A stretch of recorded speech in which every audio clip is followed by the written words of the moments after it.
नमस्कार दोस्तों, NEOM technical classes में सभी का हार्दिक स्वागत। दोस्तों, ये टेस्ट सीरीज आपके टेक्निकल हेल्पर के एग्ज़ाम में इम्पोर्टेंट रहने वाली है, तो आप इस टेस्ट सीरीज को एंड तक ज़रूर देखिए, क्योंकि इस टेस्ट सीरीज में सभी क्वेश्चन महत्वपूर्ण क्वेश्चन है।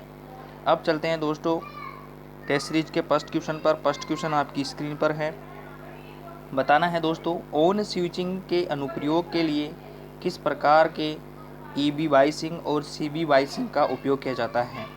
दोस्तों, बताना है किस टाइप के लिए बताना है। ऑन स्विच प्रकार के लिए किस प्रकार से हम ट्रांजिस्टर का प्रयोग करेंगे उसके बारे में बताना है दोस्तों। ई और बी क्या है दोस्तों, एमीटर और बेस का जो कनेक्शन होता है उसके बारे में बताना है, यानी बाइसिंग के बारे में बताना है। और सी और बी यानी कलेक्टर और बेस के जो बाइसिंग होती है उसके बारे में बताना है। तो दोस्तों यहाँ पर देखिए, इसका थोड़ा सा सर्किट समझते हैं।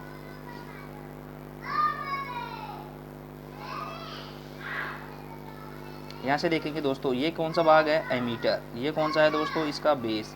और ये कौन सा है दोस्तों, कलेक्टर।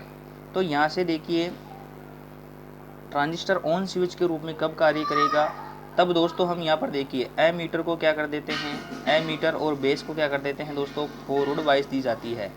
कौन सी बाइसिंग देंगे दोस्तों, फॉरवर्ड बाइसिंग। फॉरवर्ड बाइस में देखिए ऐसे,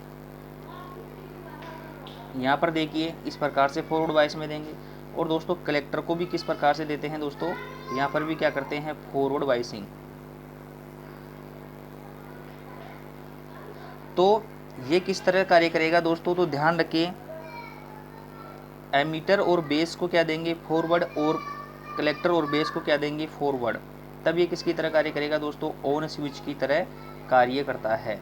तो इतनी बातें आप यहाँ से ध्यान रख सकते हैं। इसका जो राइट आंसर होगा वो कौन सा होगा दोस्तों, सी, फॉरवर्ड। और यहाँ पर देखेंगे फॉरवर्ड रिवर्स में, दोस्तों फॉरवर्ड रिवर्स में किसकी तरह कार्य करता है दोस्तों, ये करता है एक्टिव रीजन में। कौन सा रीजन दोस्तों, एक्टिव रीजन के अंतर्गत कार्य करता है। और यदि हम इसको दोनों ही रिवर्स दे दिया जाए, दोनों ही रिवर्स दे दिया जाए, तो ये किसकी तरह कार्य करेगा दोस्तों, ये एक करेगा ओपन स्विच की तरह कार्य करता है। यहाँ पर ध्यान रखें दोस्तों। और यहाँ पर पूछ लिया जाता है, एक्टिव रीजन में दोस्तों ये हैज एन एम्पलीफायर की तरह कार्य करता है, ये भी ध्यान रख सकते हैं। और फॉरवर्ड वाइस में ये एक ऑन स्विच के रूप में कार्य करता है दोस्तों। और रिवर्स वाइस में ये एक क्लोज स्विच की तरह कार्य करता है। इतनी बातें आप यहाँ से ध्यान रख सकते हैं। अब चलते हैं दोस्तों नेक्स्ट क्वेश्चन पर। नेक्स्ट क्वेश्चन आपकी स्क्रीन पर है। किस परिपथ को सीमक परिपथ कहते हैं। बताना है दोस्तों, सीमीटर। दोस्तों बताना है किस परिपथ को सीमक परिपथ कहते हैं। तो ऑप्शन देखिए, चॉपर सर्किट, बी है क्लीपर सर्किट, सी है चॉपिंग सर्किट, और डी है क्लैंप सर्किट। तो दोस्तों ध्यान रखिए, किस परिपथ को हम सीमक परिपथ बोलेंगे। तो ध्यान रखिए किस इसका जो राइट आंसर होगा दोस्तों वो कौन सा होगा। तो यहाँ से देखिए वो होगा क्लीपर सर्किट। कौन सा होगा दोस्तों, क्लीपर सर्किट। ध्यान रखिए, इंपॉर्टेंट क्वेश्चन है दोस्तों। सीमिक परिपथ किसे कहते हैं, क्लीपर सर्किट को क्या बोला जाता है दोस्तों, सीमक या सीमीटर सर्किट भी कहते हैं इसको। ध्यान रखिए दोस्तों, सीमिक परिपथ या सीमीटर सर्किट भी कहते हैं। अब चलते हैं दोस्तों नेक्स्ट क्वेश्चन पर। नेक्स्ट क्वेश्चन आपकी स्क्रीन पर है। सर्किट की पहचान करिए। बताना है दोस्तों, सर्किट की पहचान करनी है, ये किस प्रकार का सर्किट है। तो यहाँ पर देखिए ऑप्शन देखिए, सीरीज नेगेटिव क्लीपर, बी है सीरीज पॉजिटिव क्लीपर। दोस्तों ये किसका है, क्लीपर का सर्किट है। तो यहाँ पर देखिए पैरेलल नेगेटिव क्लीपर, और डी है पैरेलल पॉजिटिव क्लीपर। दोस्तों कौन सा है, ये होगा सीरीज पॉजिटिव क्लीपर। कौन सा होगा दोस्तों, सीरीज पॉजिटिव क्लीपर। ध्यान रखिए, इसका जो राइट आंसर होगा दोस्तों कौन सा होगा, सीरीज पॉजिटिव क्लीपर। अब चलते हैं दोस्तों नेक्स्ट क्वेश्चन पर। नेक्स्ट क्वेश्चन आपकी स्क्रीन पर है। यहाँ से देखिए बताना है आकृति क्या दर्शाती है। ये कौन सी आकृति है बताना है। ये जो आरेख है दोस्तों, ये आरेख क्या दर्शाता है। ऑप्शन देखिए, इंटीग्रेटर, बी है प्रिसीजन रेक्टिफायर, डी है डिफरेंशिएटर, और डी है सीमिक एम्पलीफायर। तो दोस्तों जो ये आकृति दर्शाई गई है ये किसकी है, प्रिसीजन रेक्टिफायर। ध्यान रखिए, इसका जो करेक्ट आंसर होगा वो कौन सा होगा दोस्तों, बी इसका क्या होगा करेक्ट आंसर। ये जो आकृति दिखाई गई है दोस्तों ये किसकी है, प्रिसीजन रेक्टिफायर की। आप यहाँ से ध्यान रख सकते हैं। अब चलते हैं नेक्स्ट क्वेश्चन पर। नेक्स्ट क्वेश्चन आपकी स्क्रीन पर है। यहाँ से देखिए दोस्तों, हम एक एमीटर की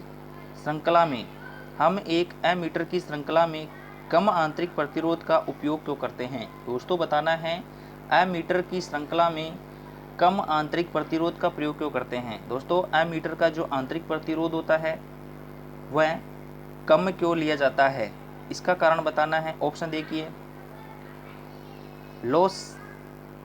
लो सिलेक्टिविटी, बी है हाई सेंसिटिविटी, सी है एमीटर पर लो वोल्टेज ड्रॉप, डी है एमीटर में उच्च वोल्टेज ड्रॉप। बताना है दोस्तों एमीटर की जो श्रृंखला में जो कम रेजिस्टेंस लेने का क्या कारण है। दोस्तों यहाँ से देखेंगे एमीटर पर क्या होना चाहिए, एमीटर पर लो वोल्टेज ड्रॉप होगा। यदि हम उसका आंतरिक प्रतिरोध कम लेंगे तो एमीटर पर वोल्टेज ड्रॉप जो होगा दोस्तों वो क्या होगा, कम होगा, और रीडिंग जो है दोस्तों वो क्या होगी, सटीक प्राप्त होगी। इसका जो राइट आंसर होगा वो क्या होगा दोस्तों, एमीटर पर लो वोल्टेज ड्रॉप, यानी लो वोल्टेज ड्रॉप होने के लिए आंतरिक प्रतिरोध को क्या रखा जाता है, कम रखा जाता है। अब चलते हैं दोस्तों नेक्स्ट क्वेश्चन पर। नेक्स्ट क्वेश्चन आपकी स्क्रीन पर है। 520 वोल्ट की अधिकतम वोल्टेज का मान वाली साइनसॉइडल तरंग का औसत मान बताना है। दोस्तों यहाँ से ध्यान रखिए औसत मान कैसे निकाला जाता है। तो यहाँ पर देखिए औसत मान निकालते हैं दोस्तों। यहाँ से देखेंगे औसत मान कैसे निकालेंगे दोस्तों, 2Vm/π। ये क्या होता है दोस्तों, औसत मान। ये क्या है, वोल्टेज का एवरेज वैल्यू। तो यहाँ से देखिए Vm का मान यहाँ पर दे रखा है। Vm का मान कितना रखना है दोस्तों, यहाँ पर जब हम 520 रखेंगे, जब हम इसे डिवाइड करेंगे 520 इंटू 2/π की वैल्यू 22/7 या 3.14, 3.14 मतलब 3.14 का क्या करेंगे, डिवाइड करेंगे, या इसे हम डायरेक्ट सोल्व कर सकते हैं। कितने से गुना करना है दोस्तों, यहाँ से देखिए Vm मैक्सिमम वैल्यू है तो इसको कितने से करना है, 0.637। इस प्रकार से 637 से क्या कर दें, यदि मल्टीप्लाई कर दें तो यहाँ पर देखिए लगभग जो वैल्यू होगी दोस्तों कितनी होगी, 331 पॉइंट कुछ वैल्यू होगी। जो ऑप्शन के आधार पर देखिए किसका राइट आंसर क्या होगा, वो होगा ए। इसका क्या होगा दोस्तों, करेक्ट आंसर 330.72 वोल्टेज। ये ध्यान रख सकते हैं। अब चलते हैं दोस्तों नेक्स्ट क्वेश्चन पर। नेक्स्ट क्वेश्चन आपकी स्क्रीन पर है। इंडक्शन मीटर की अधिकतम करंट रेटिंग क्या है। बताना है दोस्तों इंडक्शन मीटर की अधिकतम करंट रेटिंग क्या है। ऑप्शन देखिए 50 एम्पियर, 100 एम्पियर, सी है 150 एम्पियर, डी है 500 एम्पियर। दोस्तों इंपॉर्टेंट क्वेश्चन है। इंडक्शन मीटर की जो अधिकतम करंट रेटिंग है वो कितनी होती है दोस्तों, 100 एम्पियर। ध्यान रखिए इसका जो राइट आंसर होगा वो क्या होगा, बी। ध्यान रखिए दोस्तों इंडक्शन मीटर की जो अधिक मैक्सिमम जो करंट रेटिंग होती है वो कितनी होती है, 100 एम्पियर। अब चलते हैं दोस्तों नेक्स्ट क्वेश्चन पर। नेक्स्ट क्वेश्चन आपकी स्क्रीन पर है। किस प्रकार की मात्रा को मल्टीमीटर द्वारा नहीं मापा जाता है। इंपॉर्टेंट क्वेश्चन है दोस्तों, बताना है किस प्रकार की मात्रा को मल्टीमीटर के द्वारा नहीं मापा जाता है। ऑप्शन देखिए resistance, power, DC voltage, AC voltage. तो दोस्तों मल्टीमीटर के द्वारा किसका मापन नहीं किया जाता है, पावर का। ध्यान रखिए रेजिस्टेंस का किया जाता है, वोल्टेज का किया जाता है, और एम्पियर का यानी करंट का मापन किया जाता है। तो ये ध्यान रखिए इसका जो राइट आंसर होगा वो क्या होगा दोस्तों, बी। पावर का मापन जो है मल्टीमीटर के द्वारा नहीं किया जाता है। ये ध्यान रख सकते हैं, यहाँ से इम्पोर्टेंट है। अब चलते हैं दोस्तों नेक्स्ट क्वेश्चन पर। नेक्स्ट क्वेश्चन आपकी स्क्रीन पर है। सर्किट में कम वोल्टेज मापने के लिए किस प्रकार के उपकरण का उपयोग किया जाता है। दोस्तों बताना है सर्किट में कम वोल्टेज मापने के लिए किस प्रकार के उपकरण का उपयोग किया जाता है। ऑप्शन देखिए मूविंग आयरन वोल्टमीटर, बी है कैथोड रे ऑसिलोस्कोप, सी है कैपेसिटिव वोल्टेज ट्रांसफॉर्मर, डी है इंस्ट्रूमेंट ट्रांसफॉर्मर। इसका जो राइट आंसर होगा दोस्तों, इसका जो राइट आंसर होगा वो क्या होगा दोस्तों, यहाँ से देखिए कैथोड रे ऑसिलोस्कोप। कौन सा होगा दोस्तों, CRO। इसे क्या बोला जाता है, CRO।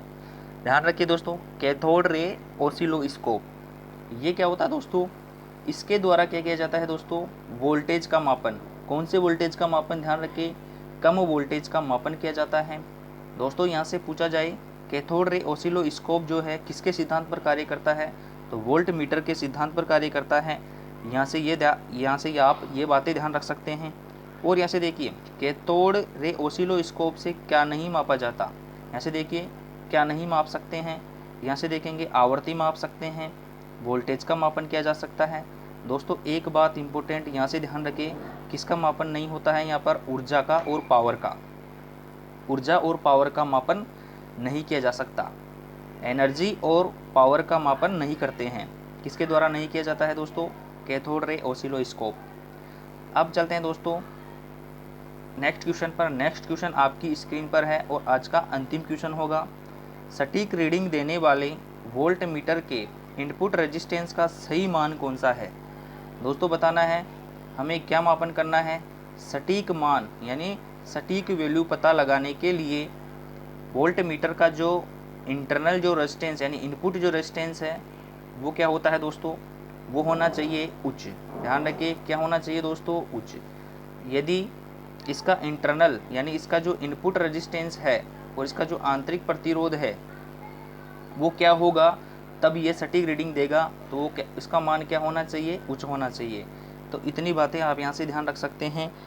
यदि दोस्तों आपको वीडियो पसंद आया है तो वीडियो को लाइक ज़रूर करिए और अपने दोस्तों के साथ शेयर भी करिए। यदि आप इस चैनल पर नए हैं तो चैनल को सब्सक्राइब जरूर करिए। धन्यवाद। जय हिंद, जय भारत।